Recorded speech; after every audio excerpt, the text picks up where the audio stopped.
জীবন বিনিময় গোলাম মোস্তফা। বাদশা বাবর কাঁদিয়া ফিরিছে, নিদ নাহি চোখে তাঁর। পুত্র তাহার হুমায়ুন বুঝি বাঁচে না এবার আর। চারিধারে তাঁর ঘনাইয়া আসিয়াছে মরণ অন্ধকার। রাজ্যের যত বিজ্ঞ হেকিম কবিরাজ দরবেশ এসেছে সবাই, দিতেছে বসিয়া ব্যবস্থা সবিশেষ। সেবা যত্নের বিধি বিধানের ত্রুটি নাহি এক লেশ। তবু তাঁর সেই দুরন্ত রোগ ঘটিতেছে না কুহায়। যতদিন যায় দুর্ভোগ তার ততই বাড়িয়া যায়। জীবন প্রদীপ নিভিয়া আসিছে অস্তর বীর প্রায়।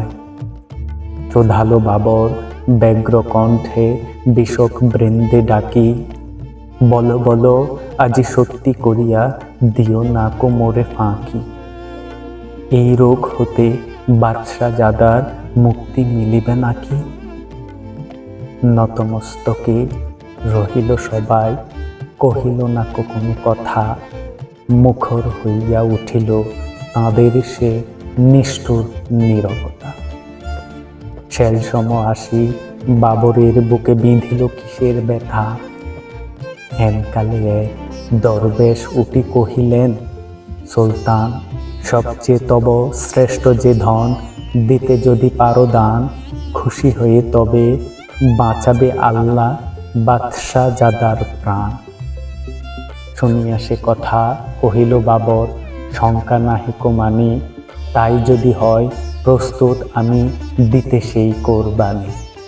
সবচেয়ে মোর শ্রেষ্ঠ যে ধন জানি তাহা আমি জান। এতেক বলিয়া আসন পাতিয়া নিরিবিলি গৃহতল গভীর ধ্যানে বসিল বাবর শান্ত অচঞ্চল। প্রার্থনারত হাত দুটি তার নয়নে অশ্রু জল। কহিল কাঁদিয়া, হে দয়াল খোদা, হে রহিম রহমান, মোর জীবনের সবচেয়ে প্রিয় আমারই আপন প্রাণ। তাই নিয়ে প্রভু পুত্রের প্রাণ করো মোরে প্রতিদান। স্তব্ধ নীরব গৃহতল, মুখে নাহি কারো বাণী।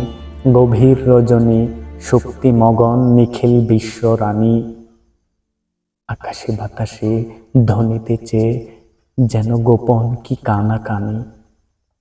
সহসা বাবর ফুকারি উঠিল, নাহি ভয় নাহি ভয়, প্রার্থনা মোর কবুল করেছে আল্লাহ যে দয়াময়। পুত্র আমার বাঁচিয়া উঠিবে, মরিবে না নিশ্চয়। ঘুরিতে লাগিল পুলকে বাবর পুত্রের চারিপাশ। নিরাশ হৃদয় সে যেন আশার দৃপ্ত জয়োল্লাস। তিমির রাত্রের তরুণে উষার পূর্বাভাস। সেই দিন হতে রোগ লক্ষণ দেখা দিল বাবরের। হৃষ্ট চিত্রে গ্রহণ করিল শয্যা সে মরণে। নতুন জীবনে হুমায়ুন ধীরে বাঁচিয়া উঠিল ফের। মরিল বাবর না না, ভুল কথা, মৃত্যু কি তারে কয়। মরিয়া বাবর অমর হয়েছে, নাহি তার কোনো ক্ষয়।